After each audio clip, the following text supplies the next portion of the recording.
श्रीमद् भागवत कथा में आगे बढ़ने से पहले श्री कृष्ण के प्यारे भक्तजनों, आपसे विनती है, प्रार्थना है, अगर आप इस चैनल पर पहली बार आए हैं तो कृपया चैनल को सब्सक्राइब अवश्य करें। अब ज्यादा देर न करते हुए आगे बढ़ते हैं श्रीमद् भागवत कथा की ओर। ईश्वर ने मनुष्य के निर्माण के समय सभी चीजें मनुष्य को दे दी, लेकिन उस समय एक चीज नीचे गिर गई, जिसे भगवान ने पैर के नीचे दबा दिया।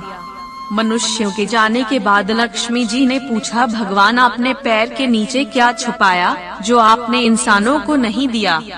तब भगवान ने कहा, मैंने पैरों के नीचे शांति छिपाई है। इंसान इसके लिए हमेशा तरसता रहेगा, वह सभी जगह से नाकाम होगा, आखिर में उसे मेरे चरणों में ही प्राप्त होगी। परिवर्तन संसार का नियम है, जिसे तुम मृत्यु समझते हो वही तो जीवन है। एक क्षण में तुम करोड़ों के स्वामी बन जाते हो, दूसरे ही क्षण तुम दरिद्र हो जाते हो। मेरा तेरा, छोटा बड़ा, अपना पराया मन से मिटा दो, विचार से हटा दो, फिर सब तुम्हारा है, तुम सबके हो। श्री कृष्ण भोजन करने बैठे थे। रुक्मिणी जी ने 56 भोग की थाली सजा दी थी और श्री कृष्ण को भोजन करा रही थी। रुक्मिणी जी ने कहा, आप बहुत व्यस्त रहते हैं, हमेशा अपने भक्तों के लिए दौड़ते रहते हैं, कभी किसी का कुछ काम आ जाता है तो आप दौड़ जाते हैं। आज बैठे हैं तो आराम भोजन करें, हमने सारी व्यवस्थाएं कर दी हैं। श्री कृष्ण बोले, आप बिल्कुल ठीक कह रही हैं, आज मैं शांति से भोजन करूँगा। भगवान रोटी खाने के लिए हाथ मुंह के पास लाए ही थे कि उन्हें कुछ ध्यान आया। वे रुक गए और रोटी का टुकड़ा फिर से थाली में रख दिया और खड़े हो गए। उन्होंने रुक्मिणी से कहा, मैं अभी आता हूँ। रुक्मिणी ने कहा, अब आप खाना छोड़कर कहाँ जा रहे हैं? श्री कृष्ण बोले, मेरा एक भक्त है, बहुत डूबकर मेरी भक्ति करता है। वह औघड़ जैसा रहता है तो लोग उसे पागल कहते हैं, कभी कोई उसे मार देता है, लेकिन आज तो अति हो गई है, लोग उसे पत्थर मार रहे हैं। वह मेरा ही नाम ले रहा है तो मुझे उसकी मदद के लिए जाना पड़ेगा। श्री कृष्ण 2 कदम आगे बढ़े ही थे और रुक गए। वे फिर से रुक्मिणी जी के पास आ गए। रुक्मिणी जी ने पूछा, आप तो लौट आए, क्या हुआ? आप भक्त की मदद के लिए नहीं जा रहे हैं? श्री कृष्ण बोले, बस अब वहाँ मेरी जरूरत नहीं है, क्योंकि मेरे भक्त ने भी पत्थर उठा लिया है। अब वह भी पलटकर जवाब दे रहा है, चलो भोजन करते हैं। सीख, इस कथा का संदेश ये है कि जब हम भगवान पर पूरा भरोसा करते हैं तो भगवान की जिम्मेदारी हो जाती है कि वह हमारी सुरक्षा करे, लेकिन जब हम खुद को श्रेष्ठ मानकर अहंकार वश काम करने लगते हैं तो भगवान मदद नहीं करते हैं। इसका ये मतलब नहीं है कि हमें कर्म नहीं करना है, हमें कर्म करना है, लेकिन क्रोध और अहंकार न करें। जो कुछ हमें मिला है उसे भगवान की कृपा माने, खुद पर घमंड न करें। भगवान पर विश्वास रखो, उनकी तुम पर बड़ी दया है, वे सदा तुम्हारे साथ हैं, उनका हाथ सदा तुम्हारे सिर पर है, तुम उनकी प्रत्यक्ष देख रेख में हो, वे सदा तुम्हारी खुद संभाल करते हैं।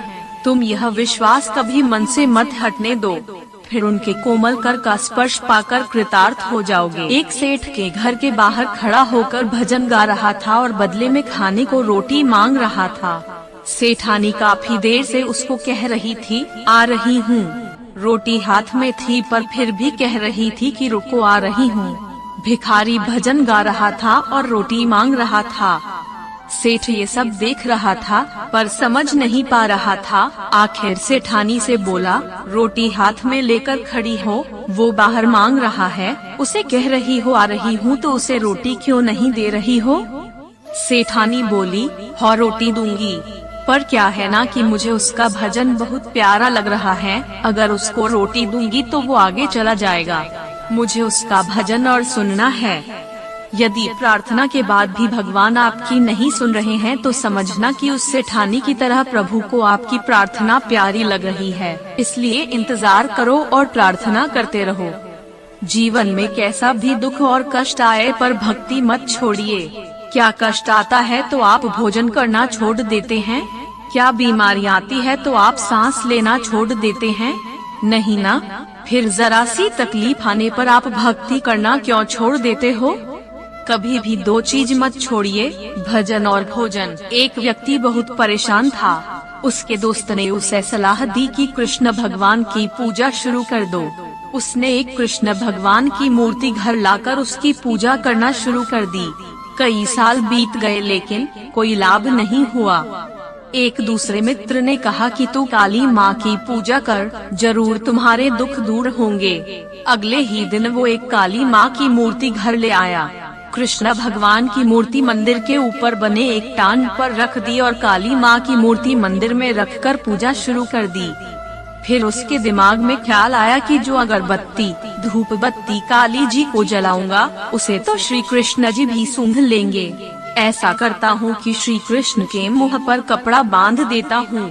जैसे ही वो ऊपर चढ़कर श्री कृष्ण के मुंह पर कपड़ा बांधने लगा, कृष्ण भगवान ने उसका हाथ पकड़ लिया। वो हैरान रह गया और भगवान से पूछा, इतने वर्षों से पूजा कर रहा था तब नहीं आए, अब कैसे प्रकट हो गए? भगवान श्री कृष्ण ने समझाते हुए कहा, आज तक तू एक मूर्ति समझकर मेरी पूजा करता था, किंतु आज तुम्हें एहसास हुआ कि कृष्ण सांस ले रहा है, बस मैं आ गया। सुख और दुख मन की देन है। एक गुरु के 2 शिष्य थे, दोनों किसान थे।